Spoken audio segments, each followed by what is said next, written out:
No final do século XVIII, tanto britânicos quanto franceses se estabeleceram nas Ilhas Malvinas. Estas ilhas, no chamado fim do mundo, ou seja, a fronteira conhecida no século XVIII e XIX, recebeu o nome de Ilhas Malvinas ou Falklands, dependendo de quem as cita. E a posse dessas ilhas foi marcada por sucessivas ocupações e reivindicações da França, da Espanha, da Grã-Bretanha e depois, com a independência dos países da América do Sul, também foi reivindicada pela Argentina, que se julgava no direito da herança territorial espanhola.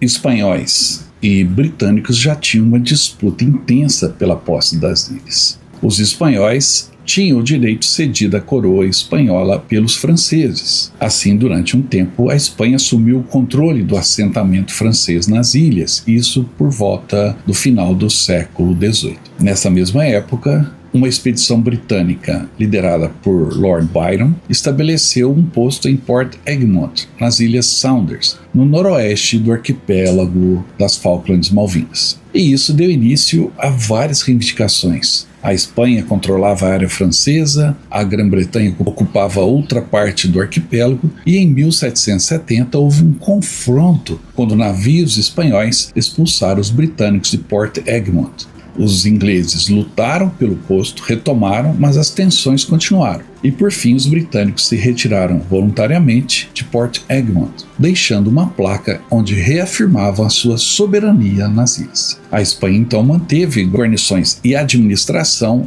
nas ilhas, principalmente em Port Louis ou Puerto Soledad. Com a independência das colônias espanholas na América do Sul, a região ficou em situação indefinida. E a Argentina considerava que, ao se tornar independente, herdava também os territórios coloniais espanhóis na região, incluindo as Ilhas Malvinas, chegando a nomear um governador argentino em 1829 para as Ilhas Malvinas, chamado Luís Vernet. Vernet estabeleceu um pequeno assentamento e impôs regras para a pesca, gerando atritos com baleeiros e caçadores de focas estrangeiros. Porém, em janeiro de 1833, as forças britânicas voltaram às ilhas, alegando restaurar o controle que consideravam nunca ter abandonado formalmente, por conta do marco deixado em Port Egmont. A guarnição e as autoridades argentinas presentes foram intimadas a se retirar. E a partir daí, o Reino Unido manteve a ocupação ininterrupta. E durante o século XIX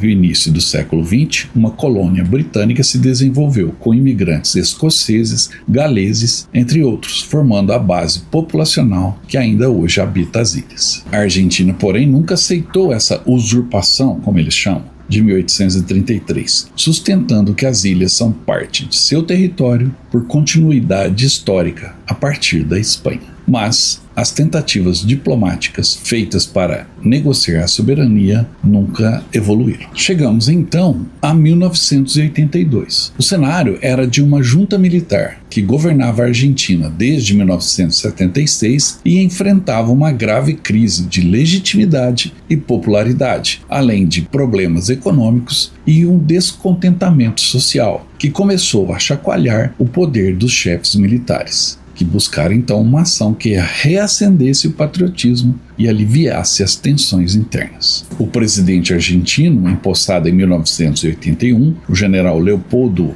Galtieri, estava pressionado pela estagnação econômica e por protestos, e ele encarou a ocupação das Malvinas como uma forma de fortalecer o regime militar, acreditando que o Reino Unido não reagiria com grande força, devido à distância das Malvinas até as Ilhas Britânicas, mais de 12 mil quilômetros, e também a conjuntura internacional da época. Eis então que, em março de 1982, um grupo de trabalhadores argentinos, liderados pelo empresário Constantino Davidoff, desembarcou em um pequeno porto na ilha Geórgia do Sul, parte das Malvinas, ou Falklands, chamado Lake Harbor. A justificativa era desmontar estruturas abandonadas, que eram oficinas de processamento de baleias para vender como sucata. Os trabalhadores argentinos, que iriam desmontar os galpões no pier, o faziam sob um acordo previamente acertado, mas não conseguiram autorização de desembarque na base da British Antarctic Survey, a 20 milhas de distância do porto. Ao conseguirem chegar ao local de trabalho, os trabalhadores então içaram a bandeira argentina azul e branca, enquanto começavam seu trabalho de desmontagem dos galpões de metal. Relatos britânicos do incidente afirmam que fuzileiros navais argentinos se infiltraram no grupo de trabalho, mas detalhes precisos ainda estão por serem esclarecidos. Os britânicos então enviaram o HMS Endurance, um navio de patrulha no gelo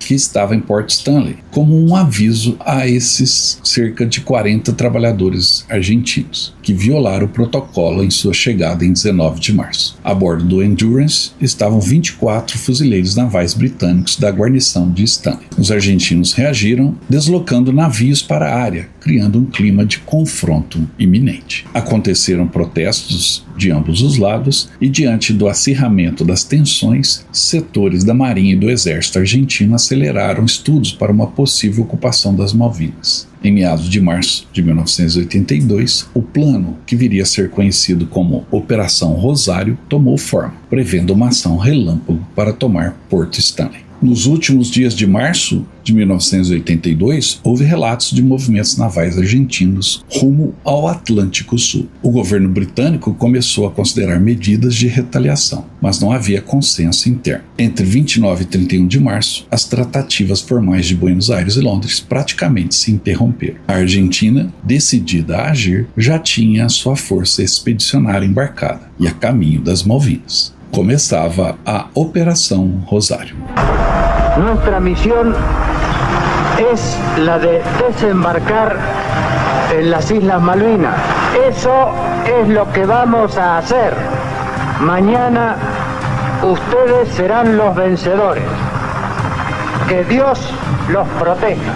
Esta operação previa ataques surpresa com desembarques anfíbios e tropas de elite, agindo de forma simultânea para tomar pontos-chave em Port Stanley e outras localidades estratégicas no arquipélago. Participariam da operação fuzileiros navais argentinos, búzios táticos, são mergulhadores de combate para as incursões iniciais, elementos do Exército e da Força Aérea em apoio logístico e de transporte, com muitos navios de desembarque e outras embarcações da Armada Argentina. A operação começou antes do amanhecer, com grupos de mergulhadores e forças especiais estabelecendo cabeças de praia próximas à capital, Port Stanley. Em seguida, ondas de fuzileiros navais, transportados por helicópteros e navios de desembarque, consolidaram o controle do aeroporto e de pontos urbanos estratégicos. Havia um contingente reduzido de defensores britânicos, cerca de 60 fuzileiros navais da Royal Marine e alguns policiais locais. Aconteceram breves escaramuças e o principal combate nas cercanias da casa do governador, onde vivia o governador britânico Rex Hunt, que então ordenou o cessar-fogo para evitar mais mortes. O pequeno contingente britânico se rendeu, resultando em poucas baixas de ambos os lados.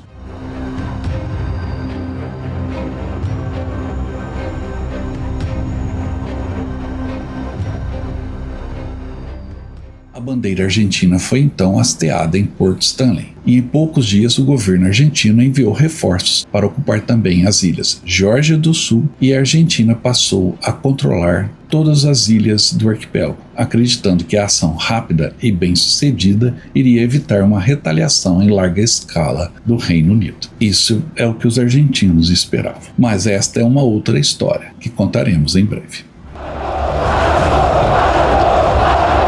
En estos momentos ha salido el excelentísimo señor presidente de la Nación.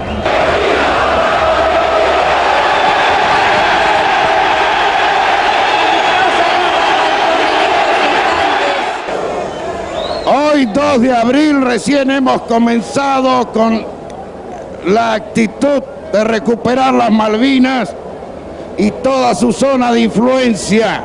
Y ya flamea la bandera argentina en nuestras islas.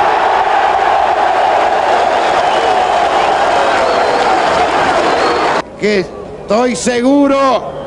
¡Viva la patria! ¡Viva!